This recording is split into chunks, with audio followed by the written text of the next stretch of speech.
This jury has been tainted, and we move for a mistrial. When Melly's defense called for mistrial, some believed that he could get away with murdering 2 of his friends. But since the mistrial was denied, Melly could be in a lot of trouble. Believe it or not, it's all because one of his lawyers doesn't look too promising. The trial of the famous rapper YNW Melly was one of the most anticipated events in the last few years, and it's finally on the way. Last week we saw a lot of drama in the courtroom, and it's far from over. So we've got more than a few updates since the last time we talked about Melly. But just in case you don't know about Melly, let's quickly refresh your memory on who he is and why he's in deep trouble.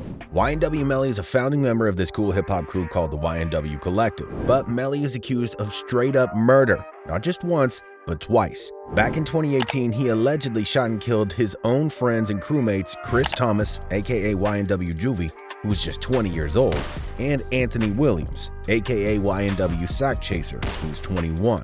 And get this, there's another dude named Cortland Henry, aka YNW Bortland, who also is on trial for the same murders.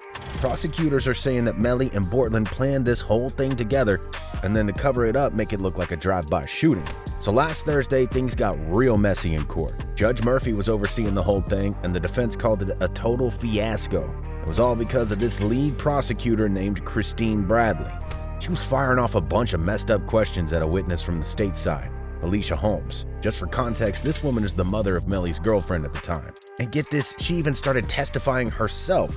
The judge had to step in multiple times and scold the prosecutor for her improper questioning and for trying to introduce evidence that was already ruled out. It was a real mess, with the defense objecting left and right, some sustained and some overruled.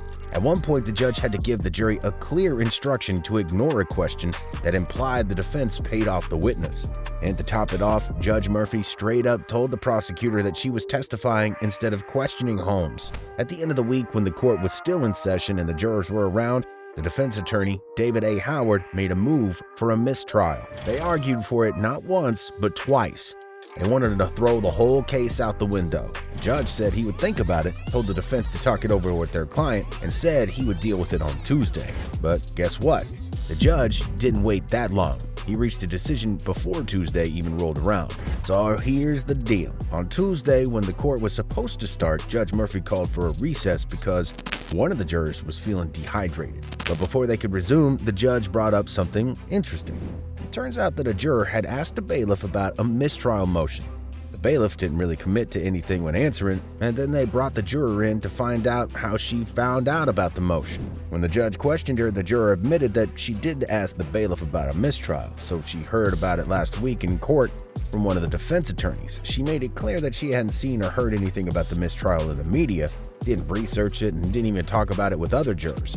Now, both the prosecution and the defense agreed to let this juror keep sitting on the case. They were cool with it. Most of the action on Thursday was about experts and law enforcement members talking about cell phone technology.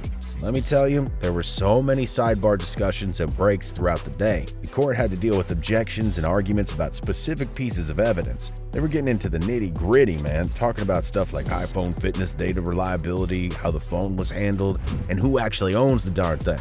We've seen a couple of interesting things take place that are connected to Melly's trial but are happening outside the courtroom. The YNW Melly trial is blowing up all over the place, and today there's a whole new buzz that's happening. It's all about Melly's lawyer, Raven Liberty, and a freaking mugshot of hers. The thing is going viral, causing a storm online. Turns out she got arrested for battery in Miami before, but the charges got dropped. Yet that mugshot still floats around the internet, and fans managed to dig it up. Some people are speculating if Melly picked her as a lawyer for reasons other than her legal skills. Maybe it's a smart move. Get you a woman who can do both, apparently. She played both teams, so she knows how to play her cards. But hey, she got a solid rep and is known for representing Kodak Black in his legal mess too. Maybe she'll turn out to be a good choice in the end? I don't know, man. It's too early to tell right now since the trial is far from over. Melly's mom, Jamie King, spoke up about the trial too, and it's apparently influencing her health in a seriously negative way. She dropped a bombshell earlier this week when she shared a video on Instagram saying that the trial is messing with her health big time. She even had a freaking heart attack due to all the stress. I'm deleting the app. I can't be crying and making myself upset because of a lying clout chaser who won't show his face in court but cares so much. I had one heart attack already because of stress. I refuse to let this kill me. I try to be peaceful and respectful to all of you. I pray for everyone because I know it's the right thing to do. It's not clear exactly when that happened, but the trial has definitely taken a toll on her. One person made it very clear there's two sides to every story. All of those who are supporting Melly's mom should know that there are multiple families who are grieving over her trial as well. The comment wrote, "Imagine the stress on the two mothers who lost their son." But while YNW Melly's murder trial is going down, it's actually given his music a crazy boost. His streaming numbers have shot through the roof ever since the trial started. According to this dude, Bryson Boom Paul, who's been keeping tabs on the trial, Melly's Spotify numbers went through the roof last week when the trial finally started on June 12th. Now get this, in just 1 week, Melly gained a whopping 794,119 new monthly listeners on Spotify.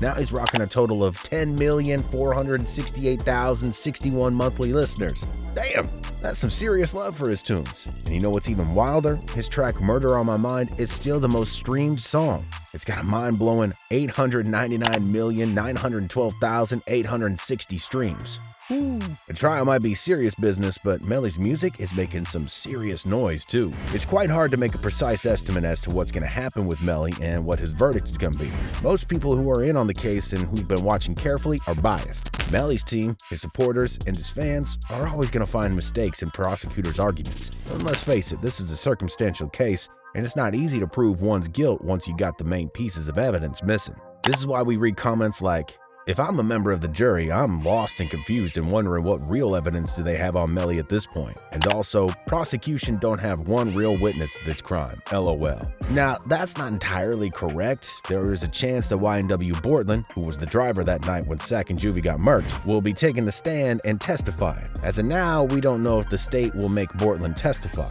Some assume that he will and that his testimony will seal the deal and basically single-handedly prove that Melly did the crime. He could save his own skin by doing that, since he would probably be offered a hefty deal by the state that could acquit him for some of the charges that he's facing right now. But these types of comments do point out the very important fact in this case: there's no gun with which the crime was committed, and the prosecutor has to take the long and boring route in order to reach her statements. This doesn't sit well with most jurors, as the evidence is far from obvious. We see that the testimonies so far have been quite boring, and that some jurors even fell asleep during the explanations. So if you're on Melly's team, that's something you want to see more of. There's so much more that's going to happen in this trial, and we'll make sure to bring all the most important bits and pieces right to you in a flash. Objectively speaking, there's a chance for Melly to beat this case, but it's looking pretty slim at this point. But what y'all think about all this? How do you think Melly's gonna duck this case? Let us know about it down in the comments section below. If you like this video, make sure to click like, comment, subscribe to our channel for more hip-hop news, and as always, remember to keep it RIZZLE, RIZZLE.